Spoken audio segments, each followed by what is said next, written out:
and I'll be taking your questions and looking a little bit more deeply on maybe if you've been stuck with a childhood trauma for a long time, what's it going to take to really change it? What are some of the missing pieces? Why do some people seem to get over even very horrific things and move on and have productive lives, whereas others of us seem like it sticks us and keeps us stuck indefinitely, and that it's just something that we can't get beyond. So a little bit, just a little bit about me and who I am. Oh, before I get to that, just also glad and welcome here. And you're going to get as much out of this call as you put in. This is a call for you and also to be created by you and through your questions and your participation. The more honest and willing you are to be with yourself about where you are and what's true for you, the greater possibility you have for truly healing. If you're not willing to look at something or you're not willing to acknowledge it, it's very hard to address it or to heal it.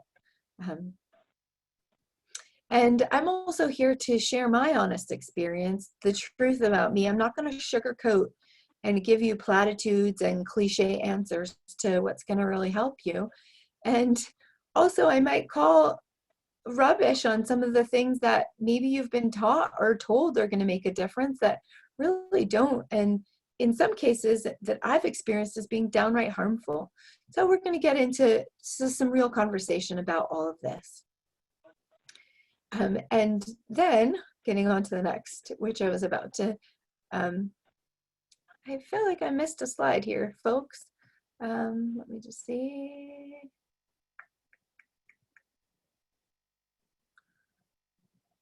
I just wanted to share with you a little bit about, there we go, who I am. So who I am and how come I'm talking about the subject. Well, I am a mental health and happiness coach and the author of the book, Finding Your Own Happy. And for more than 10 years, I've been helping conscientious and deeply caring folks transform feelings of unhappiness, depression, and emotional overwhelm so they can regain and maintain their enthusiasm for living and have the energy and passion to pursue their dreams. I also struggled for decades with depression myself and had some unrecognized childhood trauma that it took me a long time to sort out and identify as such. And I was able to completely heal from my depression and now have a truly happy and joyous life. Some of my background. So the first half of my professional life was actually spent working with children and studying children and studying childhood. So I have a very deep, nuanced understanding about the childhood experience and the childhood condition that when I started to do healing work and started to work in the healing field informed my work with my clients and helped me understand what was going on for them in relationship to their childhood trauma. I have a BA in child study and human social dynamics, so that's some of that study. I'm also a certified transformational kinesiologist, which is a process that was instrumental in my healing and my transformation and helps me work with my clients to get to what's going on underneath the surface at the subconscious level that is not readily available with most practices and helps you see what those hidden patterns, those hidden things are that might be getting you stuck. And we'll talk about that more going forward. And look here, I've been a student and teacher of nonviolent communication, if you're familiar with that. And I've studied an array in my own healing journey and then also in professional trainings, an array of different healing modalities and techniques. And through my work over many years, helping my clients and through my own journey, I have essentially developed my own healing process and my own system that is what I now use. And I currently run my own coaching and training programs, and I help facilitate transformation for my clients through teaching them the tools and processes I've developed and teach them how to use them as well as facilitate them with them so they have the knowledge and tools for themselves that can benefit themselves for the rest of their lives. I also discovered that I'm incredibly intuitive and empathic. Maybe that's true for you as well. I know there's many people on my group and perhaps on this call that are also empathic. And I learned how to harness my empathic abilities so they became a real gift rather than feeling like a super challenge or, as some people say, feel like a curse. And now they are a big part of what guides and supports my work with clients. So that's just a little bit about me. But I wanted to make this training about you, and I want to hear about you. So we're going to get right into hearing about you. Oh, I'm going to stop my share for a second and show me my face again, so you just know who's talking to you and can say hi. And then I'm going to also pop over here and just see if there's anybody else joining us on our Facebook event, just to want to make sure I don't miss anybody's comments or shares over here. So again, if you're joining us on Facebook and want to pop over into the Zoom call, we'd love to have you over in Zoom so that you can participate in the conversation. So welcome here, and now we'll go back to our content. And popping, we already talked about this, showing up the best that you can, that you get the most out of what you're willing to acknowledge and to address with yourself. So the first question is, can you identify with having experienced trauma in your childhood? And if you're willing, share some words that would describe what you think of as your trauma. And so, Jackie, if you want to pop in and just say a few words, and also if you're watching on Facebook and you want to pop a few words in the comments of what you would say is your experience of trauma, I'd love to hear some words that people associate with their experience of trauma. I would say the one that affected me the most was all the criticism and telling me who I am as a person. I didn't realize till I was 40 years old that I wasn't a loser. I really thought I was a loser. Yeah, so the verbal abuse and the defining you and not letting you define yourself, for sure. Those can have long-lasting critical effects. There are many things that we commonly recognize as trauma, right? Verbal abuse is one of them. Things like physical abuse, sexual abuse, violence in the home. If you witness domestic violence, that's commonly considered a form of childhood trauma.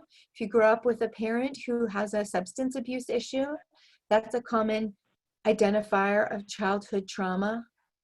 Things like neglect also, so not getting your basic needs met, not having enough food, not having support, emotional support. So there's like a spectrum, right, of what childhood trauma is and what we understand as childhood trauma. And some of it is very easily identifiable. And then some of it spills over into the realm of not being certain if you had even had childhood trauma. And that was true in my case. Not really, always wondering, like, what's my problem? Nothing, like, I wasn't ever beaten. My parents weren't verbally abusive. And so but I feel so screwed up in my life. And what could have happened to me? Because it doesn't seem like anything that bad happened to me. Well, as I started to really look at it and look at all of the little things that happened over time, when you put that together in a full picture, it's clear that I was really not getting what I needed in my childhood and that it had a traumatic effect on me. So it's important to acknowledge what your traumas are. So let's just, what are some things that could also lead to lasting trauma that you might not immediately recognize as such? So there are many things that sometimes are traumatizing to kids that we don't even acknowledge, we don't even recognize, or in the common sort of way of thinking about childhood trauma are not necessarily traumatizing. Like a medical procedure, right? And how a child interprets or thinks about what's happening to them. And depending on what's going on in that child's psyche, something that might seem normal, like going to the dentist, could have a lasting and traumatic effect on someone. Another thing that I think of is a time when my sister, I guess, was having separation anxiety, and she thought that my dad was going to leave. My dad was supposed to go to a meeting, but he stayed home. And she woke up in hysterics saying, I didn't want you to go. I didn't want you to go. And, so that was a traumatic event. May or may not have had lasting effect on her, but it was traumatizing. I've heard other stories where kids thought that when they were left with the babysitter, that they were never going to see their parents again, and that had a traumatic effect. Another one that was true for me is I lost a primary caregiver when I was just, I think, 11 years old. A teacher that I'd seen every day just about for 4 years died of cancer.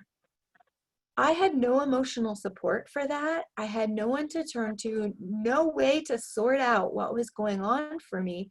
And it wasn't until my 20s that I realized just how severely that had impacted me. So death in a family and not having a way to process it as a kid can be an unresolved childhood trauma as well. Another thing that is really started to show up for me as sort of this unrecognized, unresolved childhood trauma, and part of the reason that it's not recognized is what we call gaslighting. So I don't know if all of you are familiar with the term gaslighting, but gaslighting is basically denying. So if somebody's doing something manipulative, abusive, or uncaring to you, but they're denying that it's even happening and telling you that you're the one with the problem and that you're the one that has the issue and that you're just whatever it is, you're just clumsy, you just don't know this or don't know that. My parents would tell me, you just don't know how to receive love. We love you. We just don't love you the way you want us to love you. That was very twisting up and very confusing for me.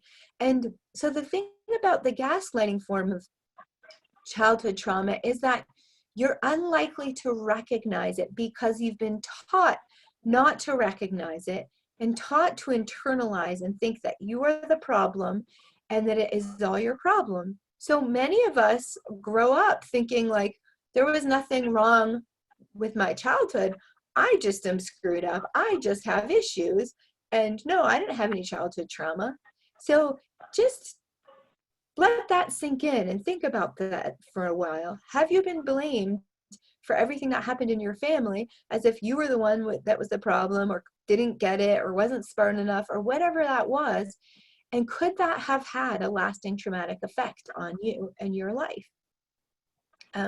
So that's a little bit about unrecognized and unidentified childhood trauma. So part of the process of healing childhood trauma is to be able to recognize what really happened.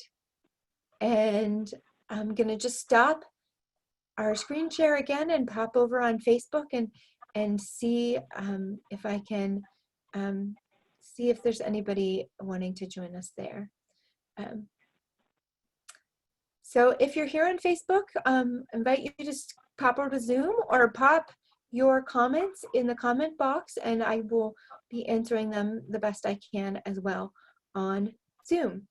And if you're watching this later, also, still feel free to comment on the Zoom call, and I will do my best to answer them in the comments.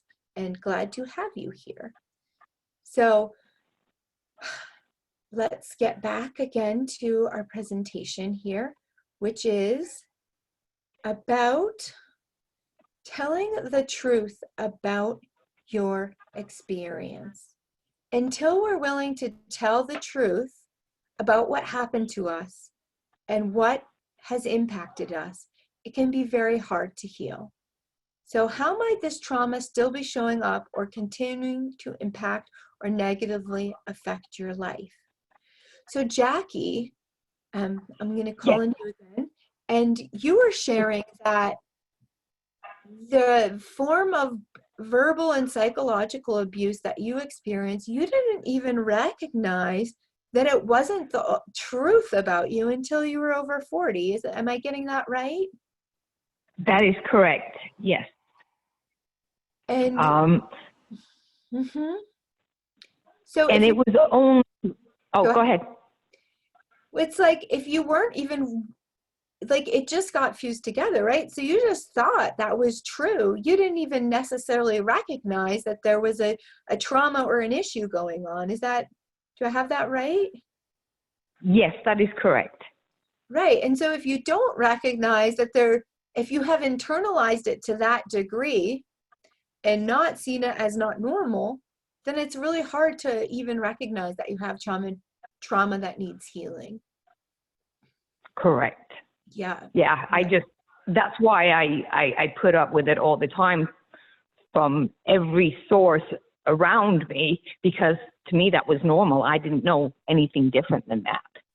And it wasn't until one person came into my life and was impressed by everything I'd accomplished in my life. And I was like, really?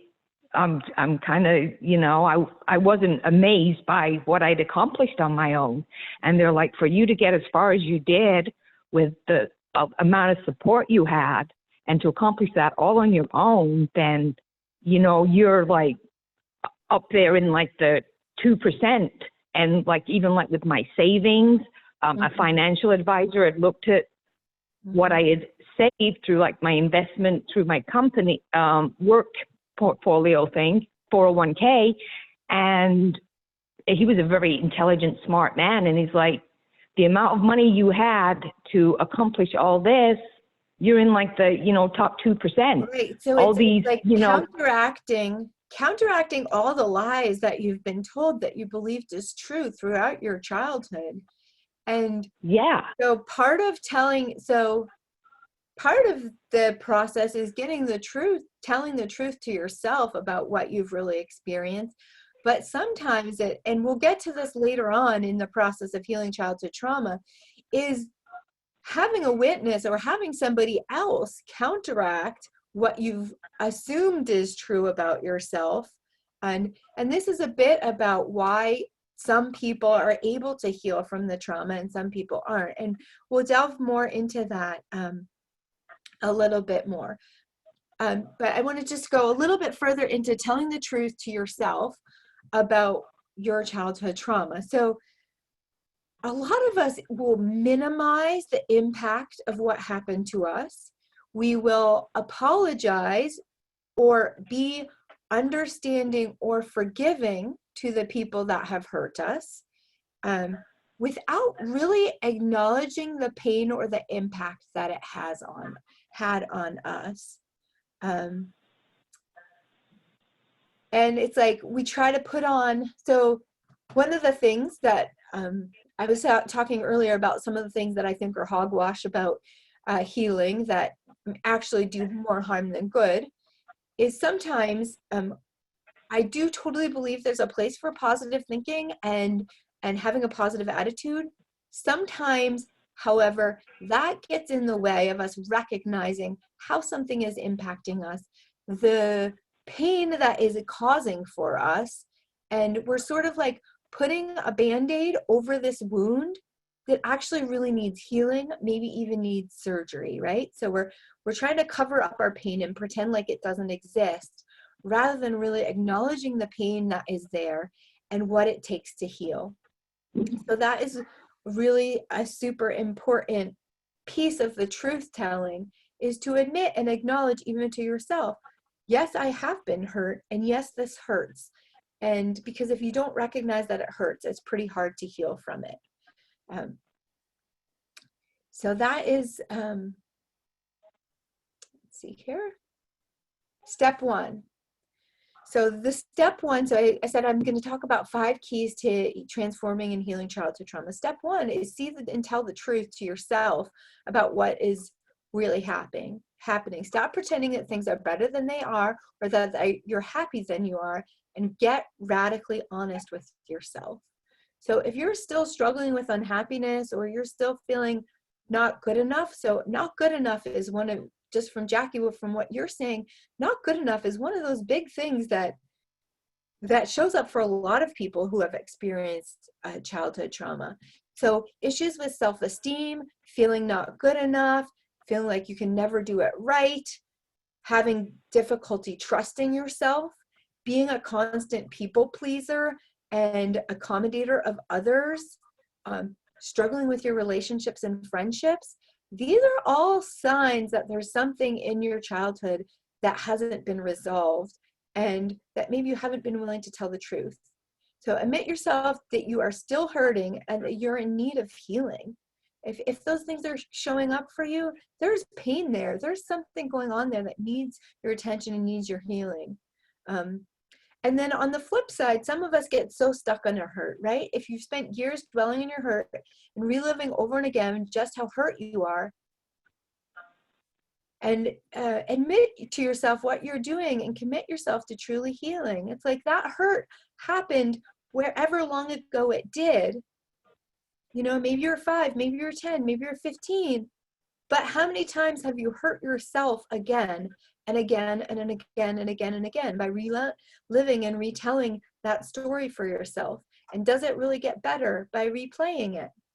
So there's sort of both sides of the spectrum, denying that you were hurt at all and trying to make the best of it and just put on a positive face and not dealing with your actual pain, or then reliving and perpetuating that hurt and not being able to get out of that cycle of the pain that you're in because, again, in the same way, you haven't ever gotten the right level of acknowledgement or able to heal from that pain, if that makes sense. So step 1, see and tell the truth to yourself about what really happened and what is going on for you. So what are some things you've tried to help you heal your trauma and pain? Jackie, if you want to share a little bit, and then I'm going to just see on Facebook, if you're on Facebook and want to pop in some of the things that you've tried, and I'll also talk about some of the things that I tried that did or didn't work for me. I read a lot of self-help books to try and understand why I was drawn to accept the behavior that I was accepting from anybody that I came into contact with. I didn't even realize about boundaries because my boundaries had been so violated. I knew nothing about boundaries. So that was a big one for me, was just learning about boundaries. Also with like relationships, I got like a Dr. Phil book because I was always in my dysfunctional relationships. It was always, well, it's your fault. And if you wouldn't have done this, you know, this wouldn't have happened. I wouldn't have had to say this. I wouldn't have had to do this. And so, of course, that's all I'd heard in my childhood, that was everything was my fault. Right. And there was always something wrong with me. And I'm looking at it, I'm saying, look, I'm the common denominator here. No matter where I go, this keeps happening to me. I've got to be the problem because it's not happening to other people. So it's got to be me. And it wasn't until I got one of the Dr. Phil books and I started practicing different responses with my then boyfriend, and it made absolutely no difference. And that, again, was another pivotal point for me where I'm like, it's not me. It wouldn't make a difference what I was doing. I'm not the problem. So I can't fix this relationship because it's not me. Yeah, I mean, you bring up such a incredibly important point that I touched on a little bit before with the experience of gaslighting in childhood, is that the confusion, and it can go very deep, and I've certainly had to work it out myself, is that deep confusion about what is mine and what is not, and am I the problem? Is this really my issue to work out, or is it not? And not being able to see or discern what those things are and what the difference is. So let me ask, do you feel like, so in some way it sounds like the self-help books that you read did help you to some degree. Would you agree, say that's true? Something's happened with my volume, and I'm trying to figure out why I can't hear you properly. Oh, okay. Can you hear me? Yes, I can hear you. I can hear you just fine. I can hear you, but not as loud as I could. It's like I can't figure out. I've been checking my volume and it's up there. So Hmm. can you repeat your question?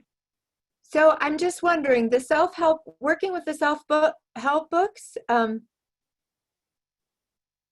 have they been helpful? I'm sorry, I'm getting distracted a little bit here. Okay.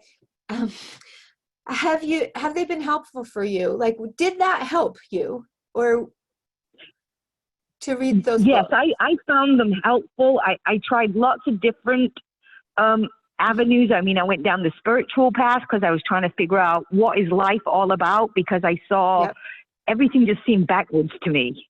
yep, And yep. so I was trying to figure out what the big picture was. So a lot of that helped me, because I'm like, okay, you didn't suffer for nothing, and it's how your soul learns and grows. I also was a very forgiving person, and I made a lot of excuses for people. So and with the rescuing, all Yeah, that yep. stuff, and Which I try also to make very it make common. sense then through the spiritual path. Yep, the rescuing, the caretaking, all that kind of stuff is also very telltale sign that there's something that happened for you in childhood that is not fully resolved. So if you feel like you're constant rescuer, constant caretaker, constant accommodator of other people and other people's feelings and needs, often at the expense of your own, there's a good chance there's something that needs to be looked at there. And do you feel like there's something that you have still missing, or that hasn't quite worked for you, that you'd still like to change? Well, it's as soon as I get rid of one unhealthy person, another one flares up, and a lot of times it's within my own family. Mm-hmm. Because I've stopped having a lot of friends and stuff, because it was always a one-way street where they're doing all the taking and I'm doing all Yep, the giving, yep. and I'm like, you know what? I'd rather be my own best friend and put this energy into myself instead. Mm-hmm. But it's my family has been a big, huge problem. My son's been severely depressed for over a decade. So I've Mm-hmm. been constantly trying to drag him through life. He's been suicidal multiple times. Mm-hmm. Which If he's that's not flaring up, my mother's flaring up. If she's not so, flaring up, my yep. dad's flaring up. My sister is a narcissist, and right now all that's flaring up. I've been trying to protect my dad, but I think Mm-hmm. he's blaming the So the family disease, drama. and he's hiding behind the disease, Yeah, and he's playing games too. And yeah, yeah. I'm one of those where I'll turn over every stone just to make sure I'm right, and I'll give people benefit of the doubt over and over again Absolutely, until absolutely. finally Yeah, yeah. the price is too high for me. And what it just did last week, it kicked me into my severe depression for over 7 days. And I haven't had that severe depression happen to me for about three years. I always got the depression right there lingering below, but not the severe depression where I feel like I've got no arms, no legs. Yeah, I can't do yeah. anything, and my head's just bubbling around on top of my shoulders. And you bring up such a good point, a couple, like many good points, some of which are just really the content for another call, which is the family system and the family dynamics. And often when we've experienced trauma in childhood, it's actually intergenerational, right? It's systemic. So we were Right. traumatized, but we were also traumatized because we are surrounded by traumatized people. And that there's all sorts of dynamics and all sorts of ways that plays upon each other. And so to all of you that are on a call like this or doing your healing work, you are not just doing the healing work for yourself, you are most likely doing it also for your family system and for intergenerational trauma that has been perpetrated every which way. So it's a lot, and it's a lot to work out. And then the other really important point that I think you bring up is the impact that those dynamics and those relationships, and again, I'm going to go back to gaslighting and blaming you, can have on our mental health. And I too, like, had mostly healed from my depression until I ended up in a relationship that was incredibly gaslighting of me. And I got really confused and I got really depressed. Like, I had not been in a very long time. And I realized the only reason that I was so severely depressed was due to those engagements and those interactions. And when I finally sorted them out and finally worked myself out of them, like I did not go back to the same level of depression. So that's a form of psychological abuse and confusion about what's real and true can have a really deep, really severe effect on your mental health, and something that is really hard for someone on their own to sort out, right? Because you're just spinning around in your head like, well, am I really the problem? Did I really overreact? Whatever that is. And so it sometimes takes an outside presence, and we'll talk a little bit more about this on the call as well, takes outside influence to help you sort out what's real and true for you, especially if you've had that pattern throughout your whole life. So thank you so much for that input. That is so right on. And we'll definitely have to do another call at some point talking more about intergenerational trauma and family systems, because that is also a huge piece and how people play off of each other and how the whole family system itself works. Because you get into that and it can get really confusing and messy, as I'm sure that you know. Yeah. So let's, we'll just move on here. So step 2 of healing childhood trauma, and this is a place that I see a lot of people are really frozen, is having an emotionally appropriate response to what happened to you. So especially with the gaslighting, right? Someone does something unkind or uncaring to you, and then when you react in a negative way or you're upset about it, they tell you that you're the problem. This is so huge. This is so tangling up. This is so confusing. And so you never get to like properly understand your emotional experience. So what I say in this slide is less what happened to you in childhood and more whether or not you had an outlet for your feelings about it and someone else who cared about them and were allowed to have an emotionally appropriate response that determines the long-term effects of childhood trauma in your life. So if you're not allowed to have an emotionally appropriate response, that feeling gets suppressed and repressed and can really, really twist you up. And, you know, people say, you know, if you think about people who are criminal, right? A lot of, you would be surprised how many of the people who have committed crimes, even some of the really horrible ones, if you go back and look, had really hard traumas in their lives, right? But then sometimes there's this argument, well, I had a horrible childhood, I was traumatized, and I didn't become a murderer, so that's no excuse. Well, one of the major differences is, were you ever allowed to have an emotionally appropriate response to what happened to you? Were you ever allowed to react? Were you allowed to be angry about your boundaries being violated? Were you allowed to be upset? And did somebody care about your feelings? There's a lot of what informs my perspective on this is the work of Alice Miller, if you want to check it out. One of her, well, 2 of her books. One is called For Your Own Good, Hidden Cruelties in Child Rearing. And the other one is called The Drama of the Gifted Child. And she really spells out how this is a really important factor as to whether or not people either become externally destructive or self-destructive, and whether they don't. So having an emotionally appropriate response to what happened to you. I had a client who had been sexually abused by her uncle. And at the time, her parents were not very supportive and didn't respond in a very helpful or supportive manner. She'd been carrying that pain around. She was in her 30s when I worked with her. She'd been in, I think, maybe 12 when the abuse happened. She'd been carrying that around with her for a long time and feeling really twisted up about it, honestly.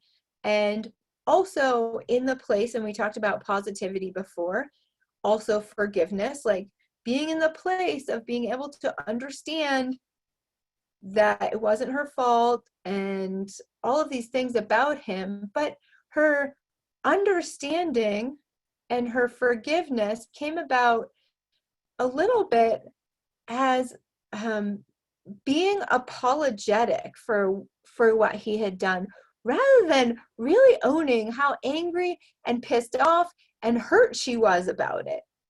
And it was keeping her sort of stuck. And also, like, when you're not able, so if your boundaries are crossed and you're not able to have an emotionally appropriate response to what happened to you, you're likely to have your boundaries crossed again. You're likely to have that kind of experience again. And so the work that we did with her was about getting her in touch with her power that she had lost in that moment. So when you're not allowed to have your feelings, you're also losing your power and having no power, right? So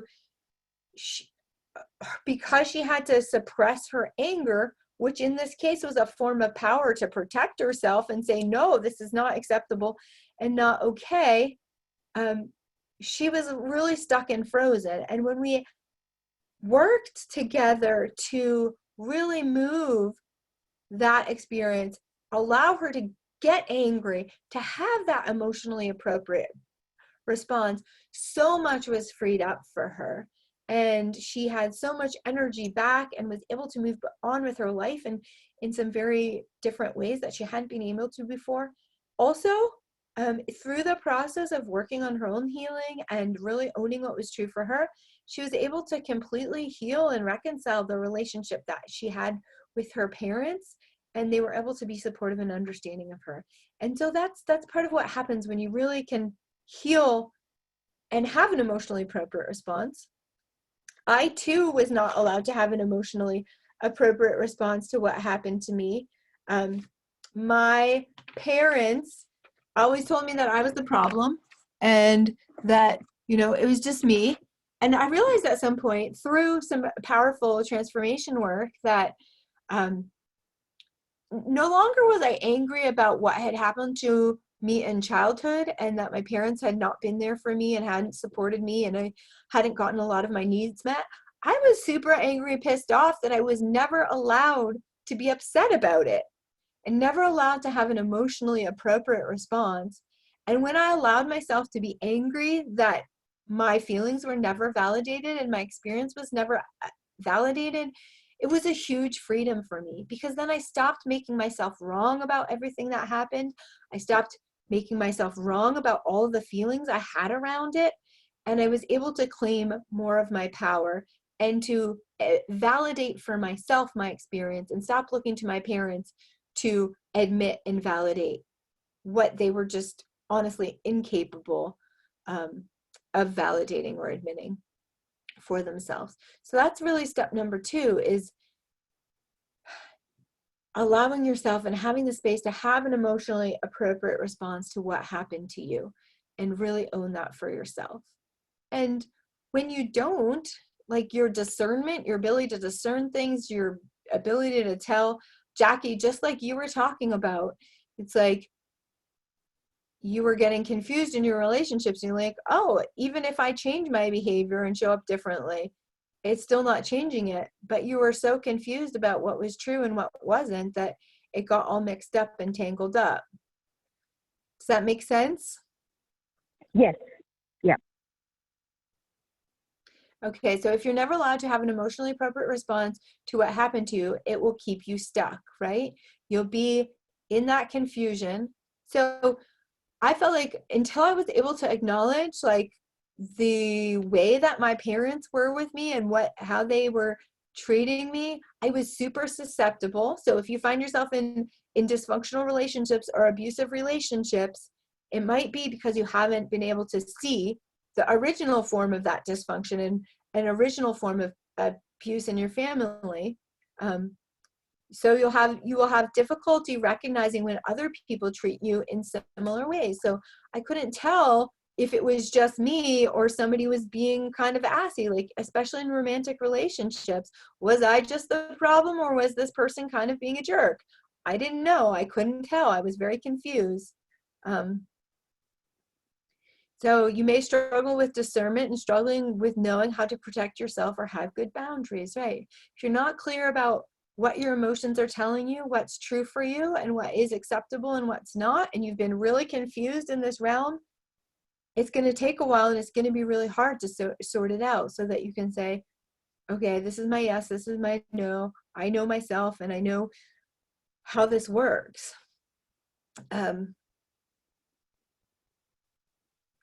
So why don't people have the emotionally appropriate responses? And this is also something that Alice Miller talks a lot about, and I feel like is really true, is if you had pain and if you had something that happened to you as a kid, but you had no one to turn to that acknowledged your pain or could see you for that pain, it is really hard for you to recognize it yourself. So in some instances, you might have an auntie or an uncle or a teacher even that has compassion for you, has compassion for your experience. And in that case, you don't just internalize it and just think that it's normal because you have this contrast. And kids are looking to adults constantly for their cues and for what's really going on for them. And if they don't have this reflection, this support, they're going to internalize it. There's not going to be a space for them to process it. So being able to have an emotionally oh, my slide has an error here. I'm going to have to go back and correct it. I said appreciate response. That should be appropriate response to what happened to you requires having an empathic mirror who can acknowledge and validate your pain. You may still need that now, even if you never got it.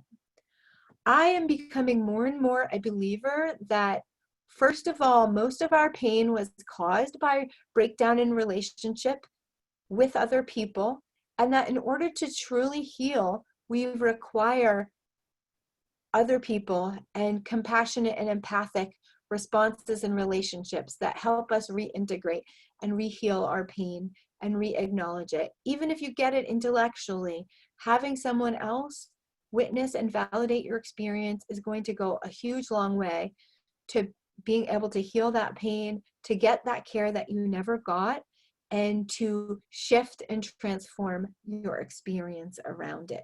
And Jackie, again, it seems like there were some places where you had someone outside of the family system that you grew up in acknowledging you in a way that you'd never been acknowledged before, and that was part of what broke the spell for you, so to speak, and helped you acknowledge your own experience and your own pain in a different way. Yeah, I did have a couple of teachers when I was young too that were very nice, because I ended up in special ed because I was dyslexic, but nobody knew that. They just thought I was stupid. Yeah. And I had a couple of really good teachers that really helped me learn to read and things like that, that helped with my confidence, and they were very caring. Yeah. So having an empathic response or witness, it's like if you're carrying that pain and trauma around, one, you never had the space to have an emotionally appropriate response. And part of why you never had the space to have an emotionally appropriate response is that it was never safe. There was never someone that could hold that experience for you. So the reason it's never safe in childhood is that you need your parents in order to survive. You have to maintain, and I write about this in my book if you haven't read it already, but you need that relationship to maintain your survival, right? You're dependent on your parents for your well-being, and to counteract your parents or go against your parents is to break that attachment, to break that connection and risk. I mean, it feels, for a little kid, it feels life-threatening to go against their parents or have that disconnect. So if your parents are telling you you're not upset, nothing happened, nothing's wrong, there is no way for you to process that without it feeling life-threatening. And so of course you're going to internalize it. You're going to get all sorts of coping mechanisms. You're going to put it into places in your being, or you're going to get super depressed because you haven't ever been acknowledged for that pain. But it's not possible unless someone that is there who's going to take care of it for you and with you. When you grow up, it's like, yes, to some degree you can give that to yourself, but there's still that place that is stuck and frozen that needs someone else to care about that pain and to know that you're okay having that pain and experiencing that pain. So step number 3 is really the importance of empathic response and empathic witness. And that is an important piece of the healing journey. Sometimes if you have the right therapist, they can be incredibly supportive and helpful in that. But also, oftentimes I struggled with I finally have a therapist that I love, but for most of my life, it wasn't that way, and nobody really got what was going on for me. So it can be a little bit tricky to find who that person is, but having an empathic response and an empathic witness can make a world of difference, even in healing decades-old childhood trauma and childhood pain. Step number 4, before I go on, Jackie, do you have any questions about anything that we've covered so far? And I'm also going to just pop over on Facebook again and see if anybody has a comment or share there. No, I don't. And I thought I'd read your book, but I went and dug it out the other day. I'd only read part of it. So I'm up to chapter 10 right now. Okay, super. Yeah, so you'll notice I do talk a bit about how we sort of got this way and how our childhoods, the dynamics in our childhood are affecting us, affecting those people-pleasing habits, affecting our unhappiness, really, and then being able to change them. So, okay, great. So then the next piece, oops, that's not what I want to share. I want to share this. So another piece that this was huge and instrumental for me, and also why I think so many people are stuck. And when I still do get depressed, this is often where I go to. Like, usually I just have, first of all, usually I'm not depressed. I've really worked out most of the things that are contributing to my depression. But if for some reason I start to feel depressed and I don't know why, a lot of what I'm doing is delving into what's going on for me at the subconscious level that's creating that depression.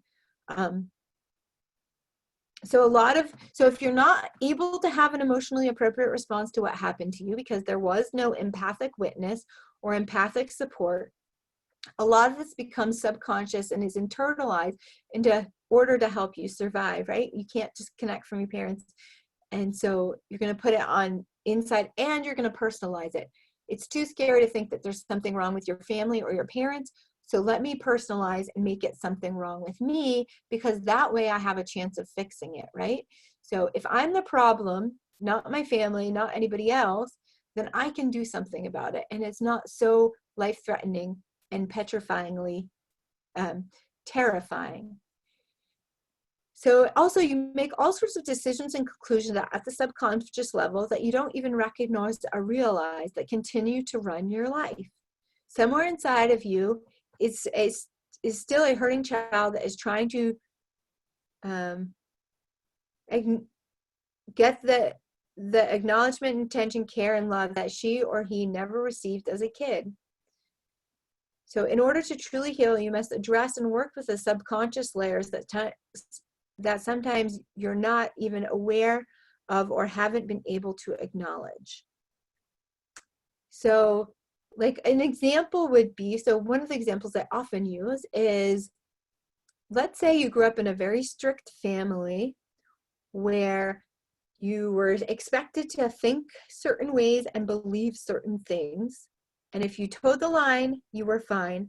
But if you had a difference of opinion or you said something that didn't fit with that, you would get in trouble. So you're like trying to navigate this and cope with it. And so you have the conclusion that it's not safe to share my opinion. It's not safe to say what I think. That might actually be true in that situation. It might not be safe for you. You decide, I'm just going to keep my opinions to myself and I'm going to keep my mouth shut. So you program that into your subconscious. Okay. This is how I'm handling this experience in my life. Now I'm going to put in the subconscious so that next time I have this experience, next time this trigger shows up, I don't even have to think about it. In the subconscious, it's like, the way I think of the subconscious is automatic responder, right? It's bypassing your conscious mind, so you don't have to process every single interaction that you have in life, right? You don't have to, how am I going to handle this every single time? You've already decided how it's going to be handled, so it's stimulus and response without you having to think about it, which is a good thing in some cases, right? But sometimes what gets programmed into our subconscious is a big limitation of how we function. So in that example, you grow up to be an adult and you struggle with having a voice, of speaking up for yourself, of sharing what you think, and you wonder, like, why is this so hard for me? Like, I just can't do this. Well, you forgot that when you were 5, you made that decision and you had that conclusion, and it's continuing to run your life.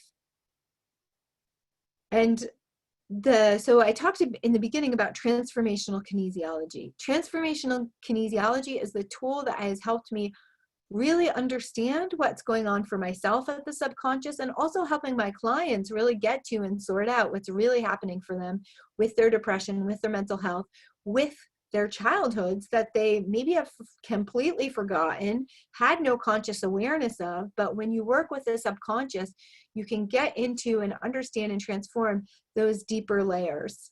So that's step number 4, is really working with the subconscious and understanding so much of what we do, and the things, like if you're doing something you just like don't know why you do it, or you know that you should change it, but no matter what you do, you can't change it. There's a good chance that it's occurring at the subconscious level, and the subconscious is designed to try to help you and protect you. So if you're doing something, like in my example, like you just, you get tongue-tied every time somebody asks you what your opinion is, and you really would like to change it, and nothing you're doing is to make a difference, is changing it. Well, your subconscious is not ready to let it go, because this is a strategy that your subconscious has developed to keep you safe. And until you recognize how that pattern is serving you or working for your subconscious, and give your subconscious some other options, they're going to stick to that behavior because it's their coping mechanism. I was on a call actually recently with a woman who we're talking about being unlovable. And we came up with this idea that, like, for her, if she's lovable, it means the floodgates are entirely open, and she's sort of vulnerable to everything that someone throws at her. So it's either open or shut, and she has no in between. And so to keep in place that belief that she's unlovable actually keeps her safe and not bombarded by everybody else. And so unless we give her subconscious some different understanding about what being lovable means, and that she doesn't have to be unlovable in order to stay safe, she's going to continue to perpetuate that experience and that belief in her life. And so this is where I get the biggest results with my clients, is the subconscious work, and also why so many of my clients love it, because it allows us to dive right into exactly the issue that is affecting you. So instead of having to tell all the stories about everything that happened to you in your childhood, all the traumas that you experienced, all the reliving that stuff, feeling like you're telling your story over and over again, we just use the process of working with your body and working with the subconscious to hone in on, like, okay, let's go back to age 10. Okay, what happened at age 10? Is there a particular, and we get very quickly right into the one thing or the couple of little things that are affecting your present life, and then what it takes to shift it so that you can move forward and that you can heal. And it's really amazing to me how fast it can happen. And like in the course of a session, really we can go from being stuck to like feeling liberated. I've gone from feeling deep, dark depression, like curl up in the ball of depression, to feeling like I got my life and my energy back, and I'm have joy and enthusiasm for living again, just because I figured out what was going on at that subconscious level and shifted and changed it and rewired my subconscious experience to have a different perspective. So that's huge. Any questions about working with the subconscious and what that's about? So is the subconscious, is it not based on memory? You know, when you said, go back to, what happened when you were 10, but what if you can't think of anything that happened when you're 10? Would your subconscious automatically bring that to the front that you didn't even have on your radar? Yeah, so that's the thing. Like, most of us don't have adequate tools to really connect with the subconscious. And that's why I love the tool of kinesiology, which, if you've never heard of kinesiology, it's a way with working with your body and the muscles of your body to access what's true for you beyond your conscious mind. So we can also test for beliefs, right, that your subconscious is holding. So you might intellectually believe that I am lovable. No, that doesn't make sense. Of course I'm lovable. But when you muscle test for it, your physiology is telling us, actually, you're holding on to that belief as being true. Like, some part of you believes it as true. So then also with the subconscious, so if I were working with you, I would say, okay, so there's something that we need to look at from the past. And if I got a yes, I would continue the inquiry process and say, okay, so age 10 is the best place to look at. And if we get a yes from your body, then we would start to delve into what happened at age 10. Oftentimes, something will pop into someone's mind that they haven't thought of in years. Oh yeah, I had this encounter on the playground with someone, or my teacher said this thing to me, or whatever it is. And then through the process of inquiry, we can identify, what got stuck for you there. Did you decide something? Did you conclude something? Did you program something into your subconscious at that point that might still be affecting you? And so then we can really look at it. Does that make sense? Does that answer your question? Yes, that makes sense. I did go to like a free workshop where they were doing something on subconscious and how to shift it. And we were starting to do the exercise, and then the lady put me outside and she said, oh, this is not going to work for you. You don't believe. So I need to be a surrogate for you. And so I missed what the whole exercise was, but it was about that muscle testing and everything. Yeah. And then I didn't understand, how did you know I needed a surrogate? I mean, can't you explain how this works? But I never went back again because I didn't get a good vibe from the people doing the workshop. Right. And it's so important to in my own healing journey, it's been so important that I get to be a participant in the process. So I never use my tools of kinesiology to tell you what's true for you. It's a tool of inquiry to help you gain greater truth and understanding about yourself. And so it's not the ultimate truth, but it is a tool that I found to access greater truth and greater understanding and greater insight that ultimately can set you free in a way that other things have not been able to. But you are always, and because I've had so many experiences of people telling me what's true for me, going back to childhood, but also other healers and other practitioners, I really emphasize in my practice, in my work, that you get to maintain the truth of what's true for you. You are the greatest authority on you. I am just helping you to uncover more and more what that truth is and to find your own rightness and truth in yourself. So that's a personal value that I hold, is I don't tell you what's true for you. I help you find it on your own, and that you are the one that's empowered to decide what works for you and what's true for you. So that's step number 4. We're going to move on to the last step here. Reconnect with your inner child and learn to parent yourself. What I've seen over and over again, and I saw with myself, is there's this like fusing of where you are now in your adult life and the traumatized, unhappy, whatever inner child who is screaming for attention, who is needing your help, is needing your support. And oftentimes what happens is the inner child is hijacking the whole experience, right? Your inner child doesn't believe that you're doing a good job, that you're taking care of yourself, that its needs are going to get met. And so it takes over and starts to run the show.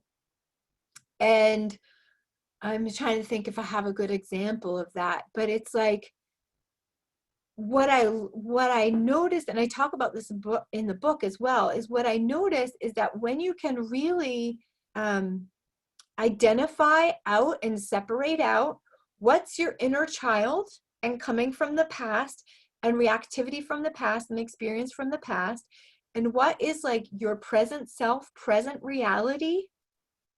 And when you can identify which is which, it is possible to parent yourself, get the inner parent to be the one in charge and take care of that inner child. And this is also a lot about working with the subconscious, because your inner child is a subconscious part of you that maybe feels like it's not getting its needs met, nobody likes it, it's not being heard, whatever your particular inner child stories are. And so it's getting reactive to you and showing up for you.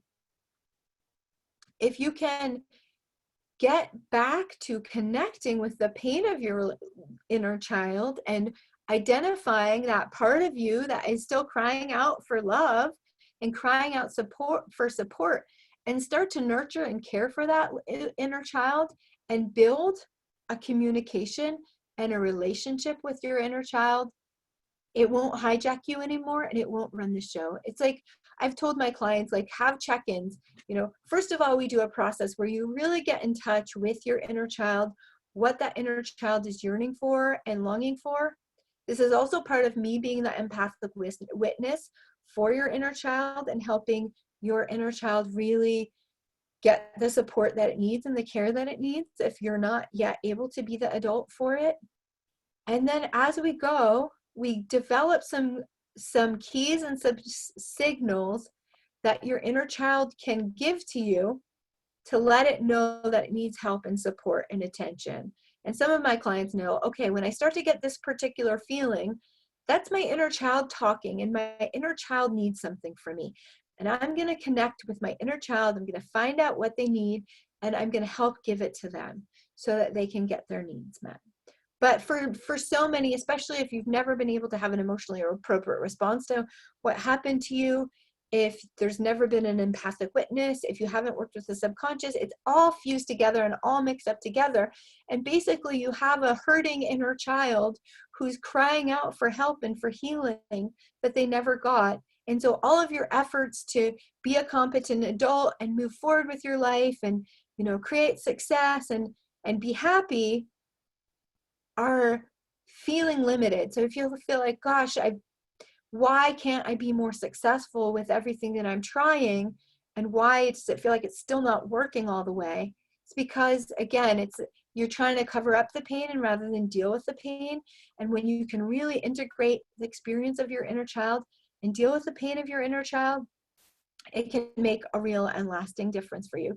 And if you want to know a little bit more about those exercises, definitely I do walk you through some of it in the book. It can be useful to do that on your own. It can also be incredibly helpful and powerful to have someone else, like myself, facilitate you through that process and help you reconnect with the places and the parts of yourself that maybe got caught up or cut off at a young age that you haven't been able to access because of all of the resonance and all of the things I talked about. So Jackie, do you have any questions before we move on just to closing up about reconnecting with your inner child? No, I did do one of the exercises that was in your book that had you do that. So I had an idea of what you were talking about when you just explained it right now. Okay, super.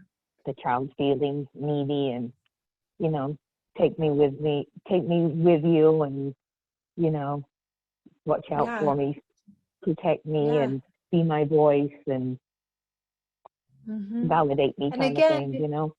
Don't leave me depending on the here. level, yeah, depending on the level of your trauma and the level of your development, because sometimes when you've had severe trauma, you've missed important developmental keys.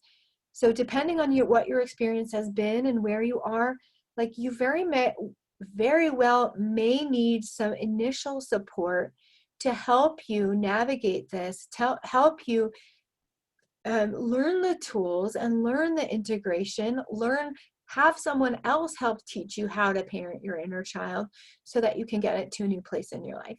So I'm just going to take a moment to recap here, which is we talked about five steps to healing childhood trauma. So number one is about seeing and telling the truth to yourself, acknowledging maybe you're not okay. Maybe there's something that needs to be addressed. Maybe there's still pain and hurt. Maybe there's a whole bunch of symptoms like being a people pleaser, or being easily upset, or struggling with depression, or all these kind of things that are indicators that there's still trauma that hasn't been adequately healed or dealt with. Step two is about having an emotionally appropriate response to what happened to you. Are you allowed to feel your feelings? Are you allowed to acknowledge emotionally? Are you allowed to be angry or upset? Did you ever have that space in your childhood? Have you been allowed it in your adulthood? And if not, it's going to go underground, it's going to get suppressed, and it's going to continue to perpetuate that trauma and mix you up and mess you up. Was there or has there been an empathic response or witness? Do you have a great therapist? Is there somebody in your life that could really validate and hold that pain with you and help you know that what you felt around it was appropriate? And if not, what does it take to get somebody like that? A lot of what is going on for you that happened in childhood gets worked into your subconscious and continues to run in the background. And until you address it, until you work with it, despite all your best efforts toward personal development, reading self-help books, being a conscious human being, having all of the tools, until you really address what's going on in the subconscious, you're going to be like, gosh, what's my problem? Like, I'm a smart, intelligent person. I know all of this stuff. I have all the relationship skills. So why is this still such an issue for me? And I'm speaking also from my own experience. I felt that way for a really long time. Like, I know like so much and I can help other people. And yet, like, when it comes to these certain instances, I feel like it doesn't matter what I know and it just never works. Well, that could be because there's the subconscious layer that really needs to get worked out. And also, like, your confusion about what's emotionally appropriate also is stuff that's patterned into the subconscious. And then reconnecting with your inner child and learning to parent yourself, like we just talked about, is super critical and important. So those are my 5 keys that I've seen and that I most identify when working with my clients as what is necessary for them, even with long-term chronic trauma that they haven't been able to heal, is some of the things that they've been missing. Is this a process? Is this something that you're able to do on your own? My sense is that you can get to a certain point, but at some place and some level, you're going to have to ask for help. You're going to have to get help. How many years have you been trying to do it on your own? Have you been searching and thinking that, oh, maybe I can just fix it, or maybe this one little thing here or this one little thing here is going to make a real and lasting difference? The saying goes that hurt people hurt people. And I think that's very true. Like I said before, a lot of our hurt comes from our relationships with other people. It's also true here. Actually, I want to show my face to you all as I'm saying these things. There we go. Just try it. Okay, I'm back. So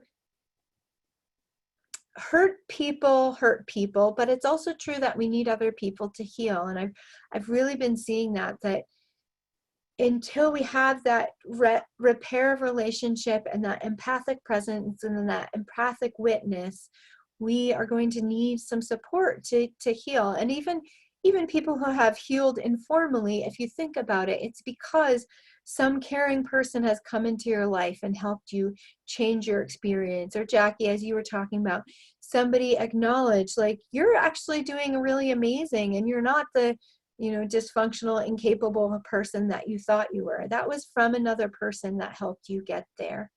And so part of the healing journey is about getting help and support and giving yourself permission to be helped and be supported and have someone guide you. A lot of people who have struggled with childhood trauma have also struggled with feeling incredibly alone in their lives. What if you don't have to be alone anymore? What if it's possible to get support and help and assistance from others who can guide you and can help you work this out?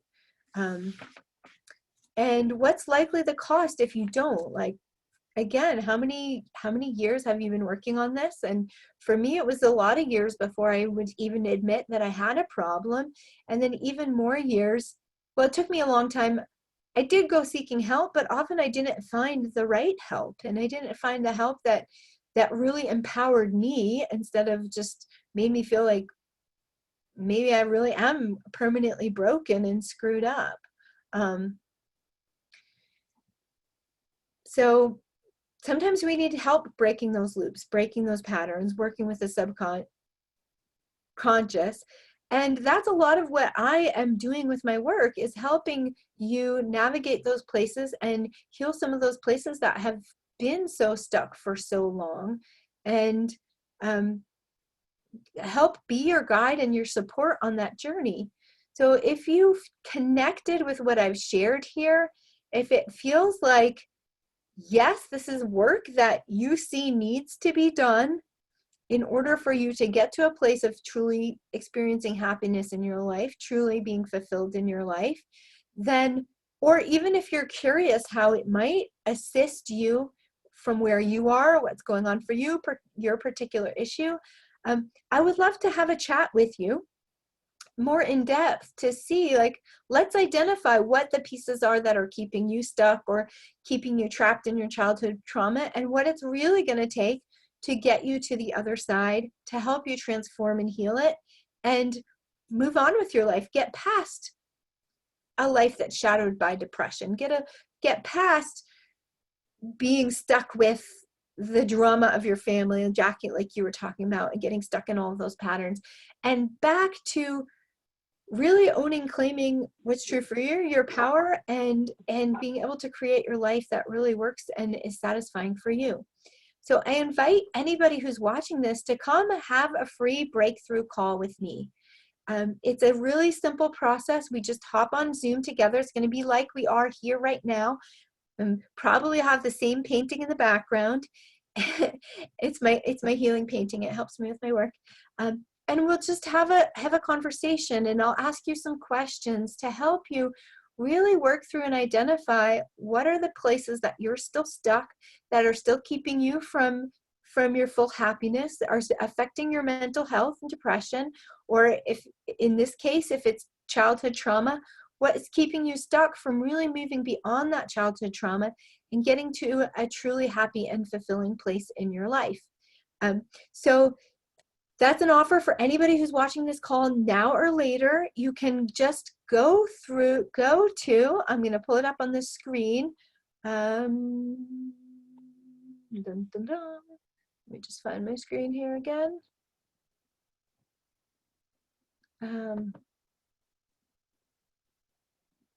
So if you want to get on the phone with me, if you want to talk with me, because that's really the best way I can help you. I use my empathic abilities. I use the kinesiology to help really look at what's going to be the most helpful for you. Is just hop over to healingmindsandhearts.com/call, and you can schedule your free breakthrough call. It costs you nothing except for a conversation, and then we'll see if I have some insight and ideas for you about what would really truly help, true, excuse me, what would really truly help you, and if I might be the person that could help you get to a new and different place in your life. And if I'm if I feel like I am that person, then we'll have a conversation about what working together would look like. If I'm not that person, then I will have some other recommendations for you about what would really help and support you. Or even if you're not ready to work with me, some things that you can bring forward to whatever path we decide is the best path for you. So thank you so much for joining us and being on this call. I know we had another caller join us here toward the end. I hope that if you missed the first half of the call, that you will hop back and re-listen to everything else that we covered. And also, I'm happy to answer any questions that you have. And before I hop off, I just open it up for, is there any particular other questions or things that you want to address while you still have me on this call and have my attention? And otherwise, I'll plan on seeing you in the group and talking to you at another point. Elena, would it be possible for you to do that test, that muscle test? I know you described it in the book where you said you put your hands together, but would you be able to do like a Facebook post that shows the proper technique? Because that one free workshop I went to, they showed me a way to do it. I can't remember what it was now. And sometimes I could do it and sometimes I couldn't. So I know I was not quite getting the technique right. So I'd like to kind of see your technique. Sure, I will. I'll be happy to do a little Facebook Live. I'll do a Facebook Live that talks a little bit and reads a little bit of that chapter of the book, and then I'll demo it for you so that you have. Okay. Because I'm more of a visual person. Once I see it, it makes more sense. And I just have another question about vibrations. Everybody keeps telling it's my vibration that's making all this stuff happen to me, and I think it's more like, you know what you're saying. I think I'm at the point where I need to do the subconscious, because I'm aware of so many things, but the awareness and working on those things is only taking me to a certain point. I can't get past that hump. So I think I'm definitely at the point of it's a subconscious thing, and that's why I can't fix it, because it's not on my radar. Your subconscious affects your energy and affects how you show up subtly, or I don't know if you've ever noticed this, but I have noticed that certain people, I'll react to certain people in ways that are uncharacteristic for me. And I'll be like, why did I just have that response to somebody? And then sometimes it's to the point that they're upset with me. And then I'm like, why did I just do that? That was so out of character.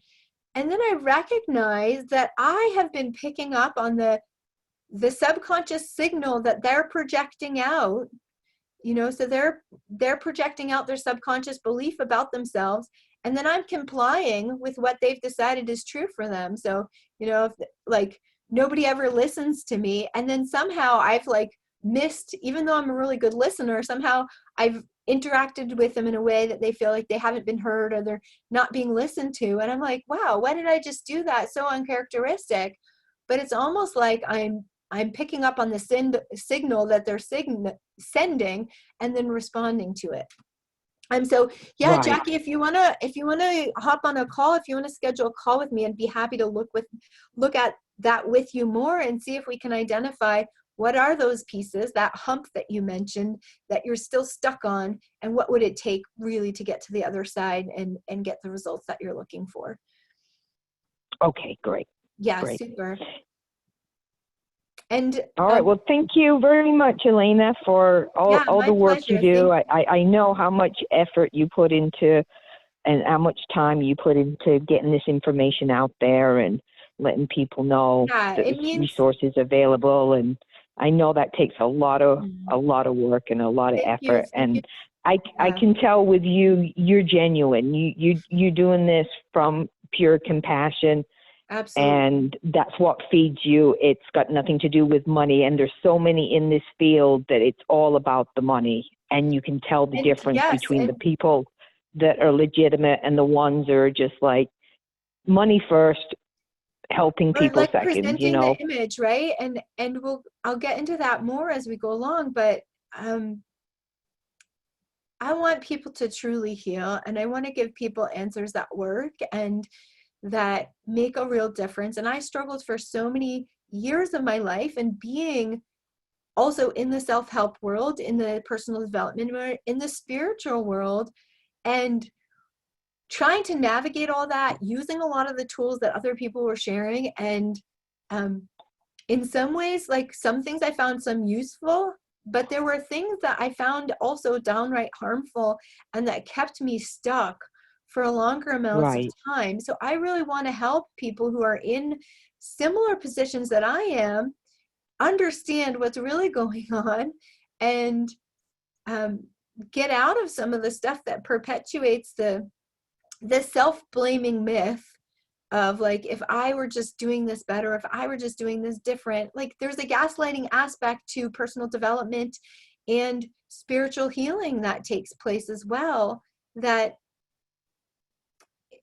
it can be really harmful. And it's taken me a while to understand that as well. So I'm going to tell it like it is as much as I understand it, and I'm going to look for what, you know, helps you make the difference in your life, because it's not about what the truth that I think it is. It's about what's true for you and what is ultimately going to make a difference for you.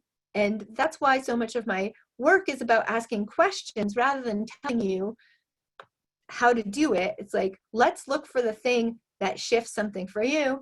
And if I'm off course, if it's not making a difference for you, then we didn't get the right thing. And we're going to go until we find the thing that makes the real and lasting difference. And Yeah, that's because what it's I'm not committed one to. fit. It's not one fit for all. We're all wired different. We've all walked down a different, unique path that's individual to us. And a lot of these other people, they just want to make everything so black and white. It's this and it's this. And it's like, And no, there's so many gray areas yeah, in there. And I think the thing that is so different with you is the true understanding. You know, a lot of right. these other people don't I'm really bringing understand. They haven't been there. exactly. I'm bringing my lived experience, and the reason I feel like I am an authority on this subject and have a right to coach other people on mental health and happiness is because of everything that I have navigated and gone through in my own journey. I have been there. Right. I have been on the, been suicidal more times than I can count. And I've navigated so many different avenues, and I've brought myself out. And then also, I have witnessed that when I share what I learned with other people, and I see other people feeling like there's something wrong with them because they're not getting it either, when I share what I've learned and it makes a difference for them as well, I know I'm onto something. And my commitment always is not to having the truth, but helping you find your truth and helping you find what's going to work for you. And that's really what the process and the work is all about. Is not about me telling you what to do or how to do it, but facilitating you and guiding you and giving you the tools for your own healing, your own self-inquiry, so you can be your own facilitator for the rest of your life and have the tools to really access what's going on for you. And again, like in a session, I will ask my clients questions, or I'll share with them my sense of what's going on.